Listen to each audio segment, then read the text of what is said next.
As Jamie, Derek, Karen, and Chloe approached the radio building from the west, they spotted a car going into the parking garage from the north. They could see Trish and Marion inside. There were only a few half-turned enemies in the car. Their band could take them out pretty easily and rescue Trish and Marion. "We should rescue them," Derek said.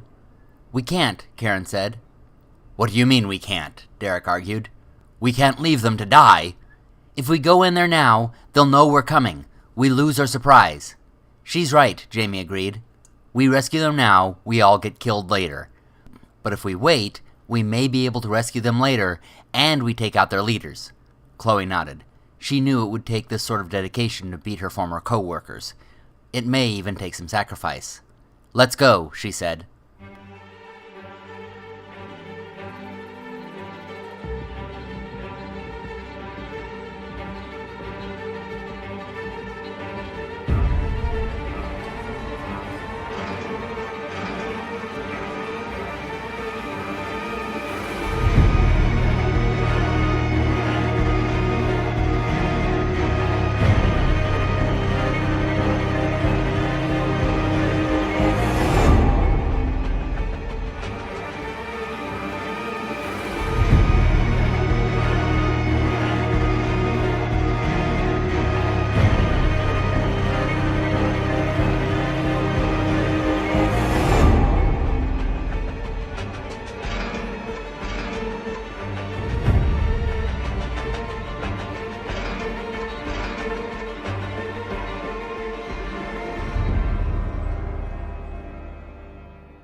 Tommy, Nasiba, and Jessica got back into the car and started it up.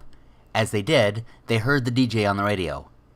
"Having trouble finding that dear old friend? Got stood up by your loved one? Well, that's because we've got 'em! That's right, we've got your friends and we're not letting 'em go. Want to get them back? You're gonna have to call 818-555-9595. Tommy rolled his eyes. He was past frightened and well within the realm of annoyance.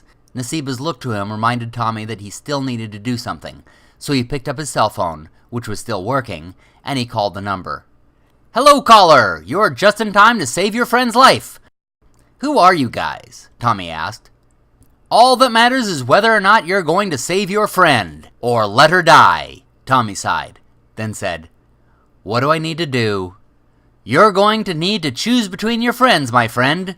Who is more important to you? We're going to throw one of your friends out the window unless you feed one of your own to the zombies. I don't care which one, you just choose a member of your party and feed them to the undead. You do that, we let our prisoners live. You don't do that, and we choose which one of these fine ladies gets chucked out the window."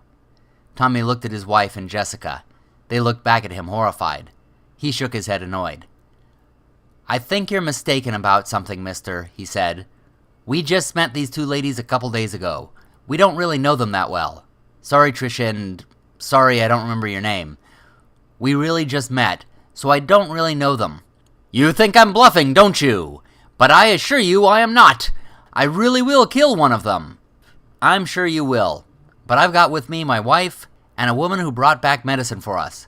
So give a choice between them and a couple chicks I just met. I'm gonna go with the ones I'm with. Sorry if you were expecting something more dramatic." The DJ was silent for a time.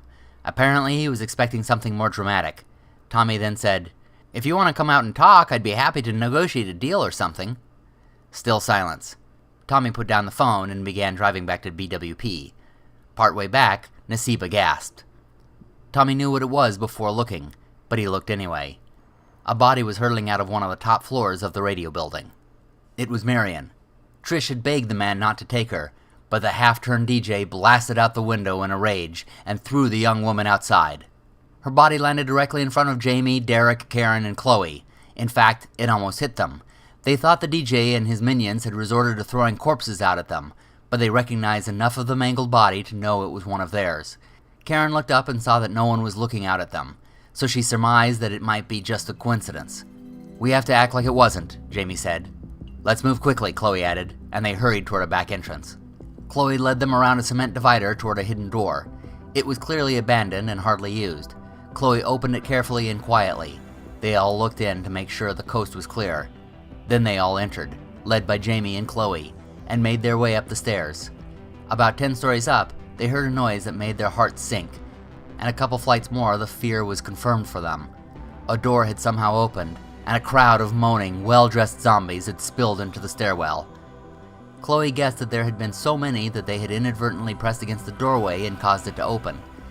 Jamie guessed that it was probably the Game Master spending threat points, but that got hushed up pretty quickly. There was no time. They had to figure out a way around this mess of Walking Dead. Karen said she had an idea.